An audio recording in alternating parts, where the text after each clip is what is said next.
Евроамбасадорот Самуел Жбогар нема коментар на писмото кое што дуцна синоќа на негова адреса стигна од Христијан Мицкоски. Од ЕУ нема одговор дали нивниот шеф се согласува со критиките на опозицијата дека власта го злоупотребува механизмот Европско знаменце за законот за Академијата за судии и јавни обвинители. Во писмото кое синоќа стигна до мисијата на ЕУ, токму на тоа се жали опозицијата.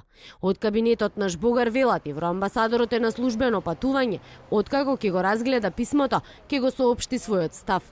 Со новиот владин предлог закон за Академија за идни суди и јавни обвинители, на прво место се ставаат дискрецијата, владината доминација и непотизмот, наместо квалитетот и мерит системот во правилата за полагање на приемните испити за Академија.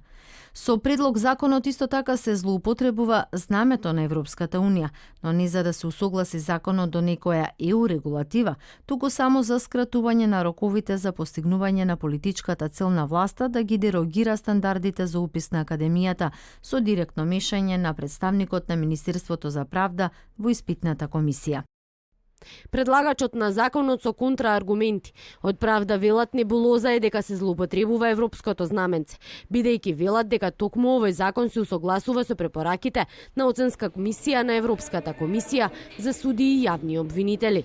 Според власта со предлог законот за Академијата за судии и обвинители ќе се обезбеди избор на кандидати со интегритет.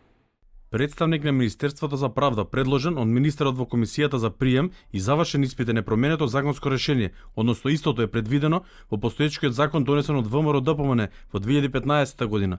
Улогата на Министерството за правда со еден представник во 7-члена комисија, като останатите членови се суди и јавни обвинители, е минорна и е само во функција на одговорноста на Министерството за правда за надзор на примена на одредбите од законот.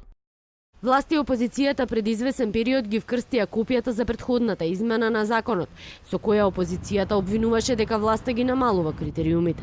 Според правда пак основна цел на законот е ревидирање на начинот на селекција и полагање на приемниот и завршниот испит пред стручна комисија, врз основа на мерливи и објективни критериуми за проценка на знаењето на кандидатите.